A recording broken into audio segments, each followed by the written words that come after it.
Forget everything you think you know about power. Forget the whips, the chains, the obvious brutality. The most effective control system ever devised doesn't break your body first. It breaks your spirit. It seduces your mind. And in the spring of 1841, on a plantation hidden by Alabama's moss-draped oaks, a widow perfected it. Her ledger books recorded a 47% surge in cotton production, an agricultural miracle. What those cold numbers conceal is the truth, a truth buried in unmarked graves and a collection of forbidden letters. This is not a story about slavery. This is a masterclass in psychological manipulation. This is about how to make a man willingly destroy himself for a single night of feeling human. And the lesson is more dangerous than you can possibly imagine. Before we descend into the heart of this darkness, I need to know, where are you watching this from? What city, what state is this truth reaching? Put it in the comments.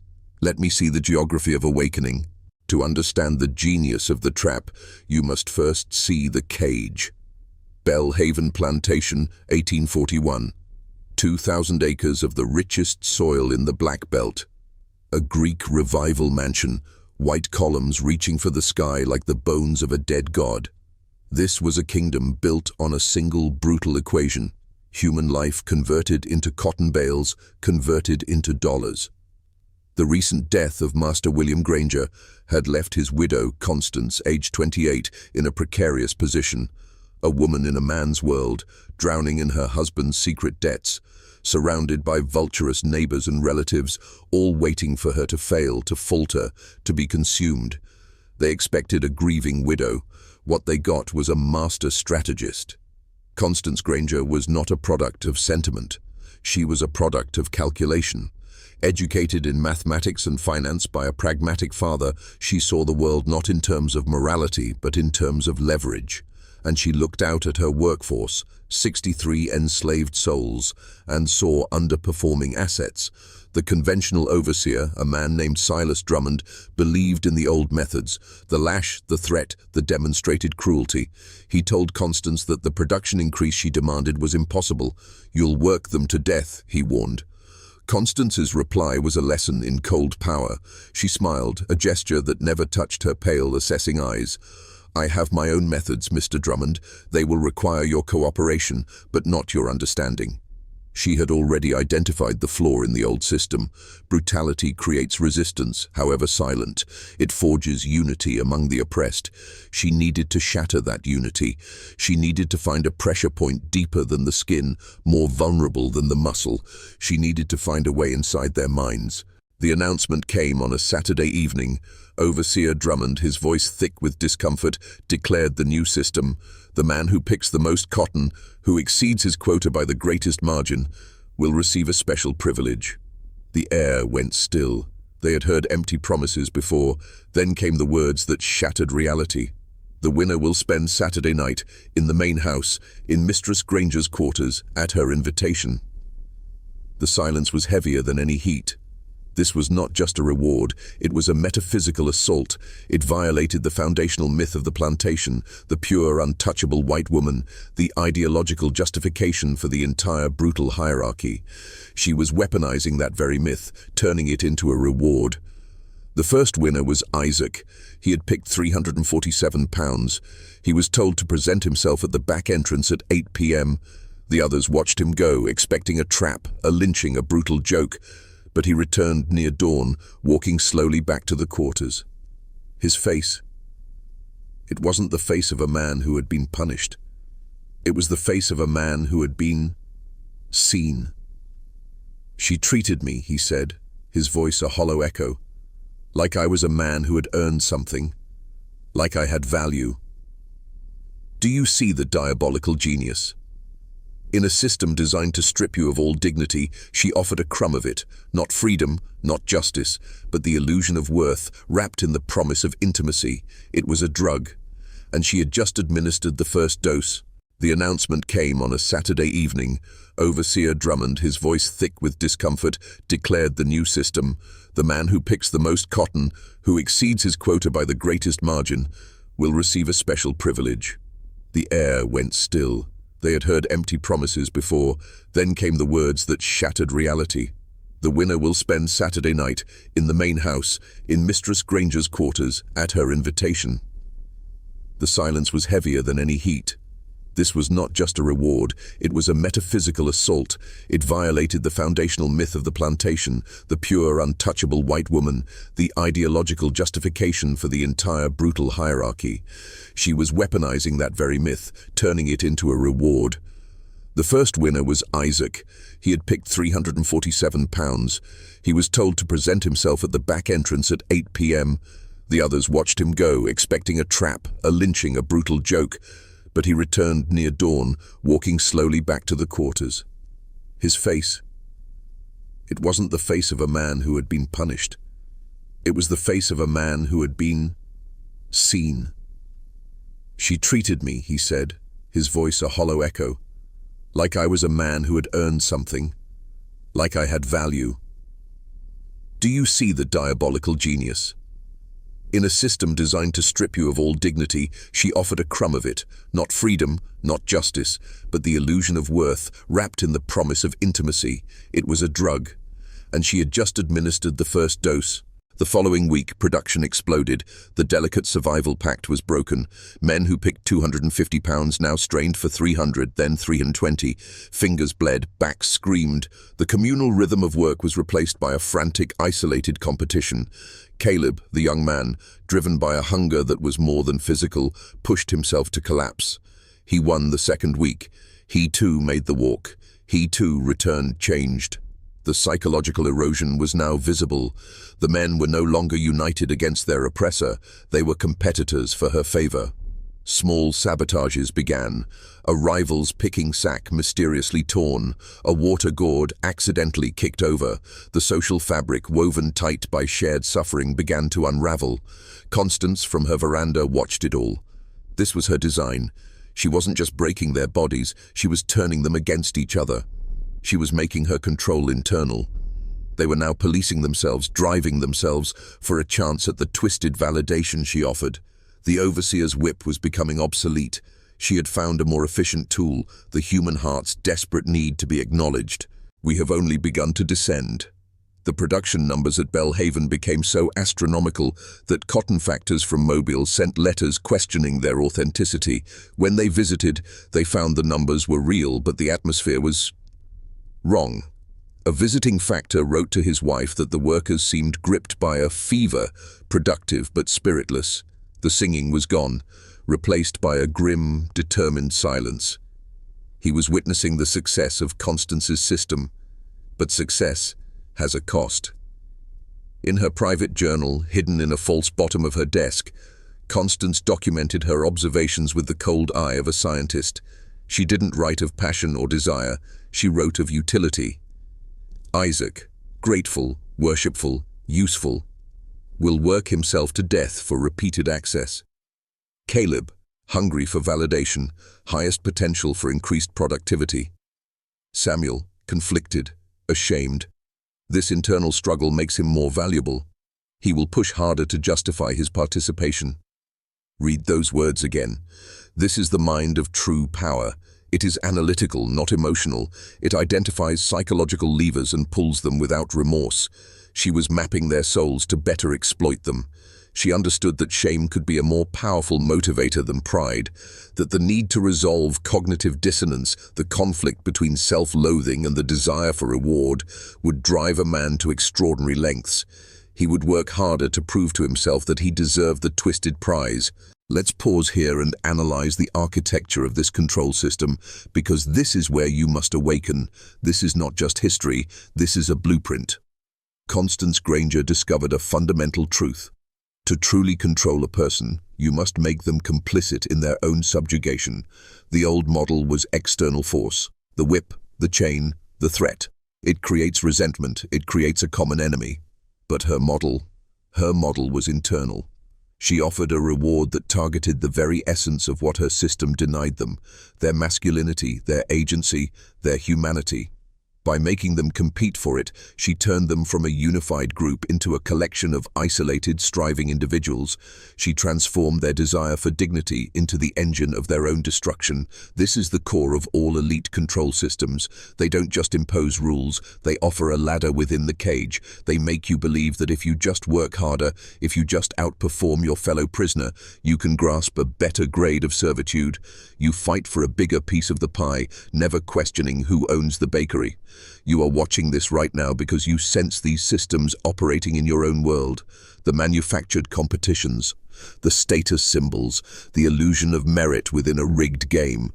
Belhaven is not an anomaly, it is a pristine, brutal example.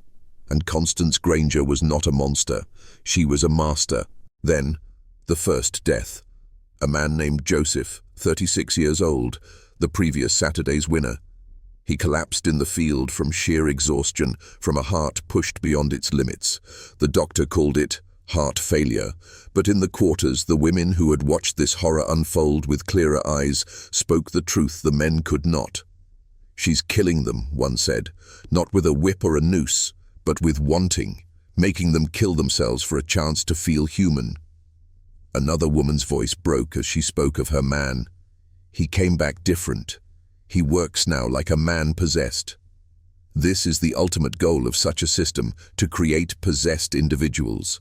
Men so divorced from their own self-interest, so addicted to the reward, that they will literally work themselves to death for it.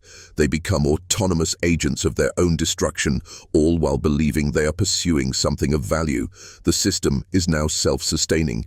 The master no longer needs to be cruel, she just needs to dispense the reward. The prisoners will handle the rest. The bodies began to fall. Joseph was the first, but he would not be the last. 17 of the 23 men who competed in Constance's grotesque tournament would be dead within 8 months. The county coroner, a man embedded in the same power structure, refused to document the circumstances. The official records show only the miraculous production numbers. The human cost was scrubbed from history. But the private letters, guarded by descendants for generations, tell a different story. They speak of men broken not by external force, but by internal collapse, of a community shattered from within. The whispers in the quarters grew into a dull roar of despair. The men who kept winning were walking ghosts, their bodies deteriorating even as their production numbers climbed. They were burning themselves up from the inside out, fueling their effort with a psychological need that physical sustenance could never meet. They were sacrificing their long-term survival for a momentary, illusory elevation of status. Sound familiar? The modern parallels are not subtle. The man who works 80 hours a week, destroying his health and his family for a bonus and a title. He is Isaac, walking toward the big house, believing he is ascending, not realizing he is marching toward his own spiritual demise. The system rewards him for it, just as Constance rewarded her slaves. We have reached the midpoint of our descent. This is the point of no return. The knowledge you now possess is not passive. It is a key. It is a mirror. And it demands a choice. Will you see the systems around you, or will you look away? To lock in this transformation, to signal to the algorithm that you are among those who see, I need you to do something. In the comments below, I want you to type the phrase, I see the system. Type it twice. Let it be an affirmation. Let it be a marker that you are no longer asleep, that you recognize the Constance Grangers of the world and their psychological traps. I see the system. Do it now. Then we continue deeper. Welcome back. For those who have declared their awareness, we now advance to the most disturbing layer of this story, the aftermath and the cover-up. The spring and summer of 1841 were a whirlwind of production and death at Belhaven. Constance Granger not only saved her plantation from debt, she became one of the wealthiest plantation owners in Wilcox County. Her methods were a success by the only metric that mattered to her, the financial one. But such a blatant violation of the social order could not go entirely unnoticed. The whispers among the white planters grew. How was a mere woman, a widow, achieving such results? The story of her rewards began to leak, not as a confession, but as a dark, salacious rumor. Yet no one stopped her. No council of gentlemen confronted her. No authority intervened. Why? Because she was producing results. Because her system worked. And because to confront her would be to confront the horrifying truth that their entire civilization, built on the myth of racial and gendered superiority, was a fragile facade. It was easier to look away, to whisper, to pretend it wasn't happening. The institution protected itself by ignoring the aberration, by burying the evidence in unmarked graves and polite silence. And what of the enslaved community? The fracture became a chasm. The men who had participated in the system were often ostracized, viewed with a complex mixture of pity, jealousy, and contempt. They carried a shame that was not their fault, a trauma that had been engineered for them. The women who had borne the brunt of watching their men be psychologically dismantled struggled to hold their families together. The entire social structure of the quarters, which had been a crucial mechanism for cultural survival and resistance, was poisoned. Constance hadn't just broken individuals, she had broken the collective spirit. She had proven and that the most effective way to control a population is to make them enemies of one another, to offer a prize that makes solidarity impossible. This is the endgame of divide and conquer. It is not a strategy of the weak. It is the ultimate strategy of the strong. It is the reason you are encouraged to view your neighbor as a competitor for scarce resources, rather than a potential ally against the system that creates the scarcity. Constance Granger's journal entries grew colder, more assured. She was no longer just managing a plantation, she was conducting a human experiment, and the data was confirming her hypotheses. She wrote of adjusting her behavior with different men, offering maternal praise to one, cool admiration to another, a hint of vulnerability to a third. She was fine-tuning her instrument. She understood that different psychological profiles required different manipulations. The one constant was the reward itself, the night in her bed, the illusion of intimacy and power. It was the same reward, but she framed it differently for each man, maximizing its potency. This is the hallmark of advanced control, personalization. The system appears to offer you what you specifically crave: status, belonging, validation, identity. It makes you feel seen, all the better to blind you. When the Civil War swept through Alabama 2 decades later, Belle Haven was burned. The mansion's white columns turned to ash. The official records were lost. It was a convenient fire, one that erased the physical evidence of what had happened there. The Granger family, those who survived, spoke little of Constance. Her story became an uncomfortable family secret, passed down in hushed tones. The letters that survive were preserved not out of pride, but out of a haunted, guilty conscience by a descendant who could no longer bear the weight of the silence. They knew that what Constance had done was not just a historical footnote about cruelty. It was a case study in a purer, more efficient form of power, a power that moves beyond violence and into the realm of psychological dominion, a power that is still very much in use today.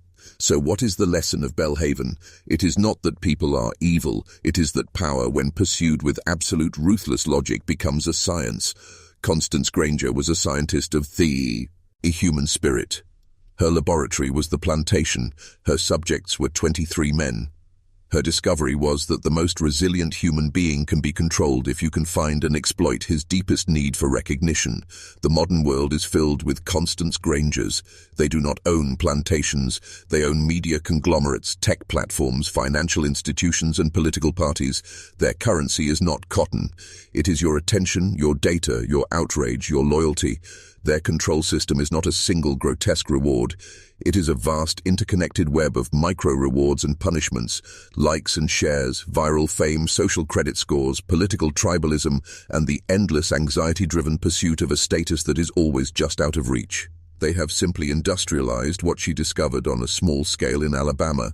The men who died at Belle Haven were not weak. They were human. They were placed in an impossible situation where their very humanity was used as a weapon against them. To judge them is to miss the point entirely. The point is to recognize the architecture of the trap, to see that the systems that seek to control you will always offer you a version of Constance's bed. They will offer you a prize that seems like elevation, like validation, like power, but is in fact the very mechanism of your deeper enslavement. They will make you compete for it. They will make you betray your brothers for it. They will make you exhaust yourself for it. And they will record your compliance in their ledger books, just as coldly as Constance recorded hers. This knowledge is your first line of defense. Awareness is the beginning of immunity. When you find yourself in a system that pits you against your peers for a reward that seems to offer dignity, ask yourself, who designed this game? What is its true purpose? Is this reward making me free, or is it making me more manageable? Is this a genuine elevation, or is it a gilded cage within a larger prison? The men at Belhaven could not ask these questions. They were too close to the fire. You have the distance, you have the perspective, you have the responsibility to see. The story of Constance Granger and her best slave is a dark mirror. It reflects a truth about power that is eternal. It shows us that the transition from overt brutality to psychological control is the mark of an advancing and infinitely more dangerous system of domination. The whip creates rebels. The twisted reward creates addicts. The former can be overthrown. The latter must be awakened from. This video is an alarm clock. The question is, will you hit snooze or will you get up and see the world with new, unforgiving eyes? We leave Belhaven now with its ashes and its unmarked graves. But its lesson travels with us. It is encoded in the patterns of our world, in the way you are marketed to, governed and manipulated. To see it is to be free of its worst effects. This is not a call to cynicism, but to clarity. It is a call to see the hidden constants in every structure that demands your soul in exchange for a pittance of validation. It is a call to rebuild genuine community, solidarity and purpose outside of these manipulative systems. That is the only true resistance.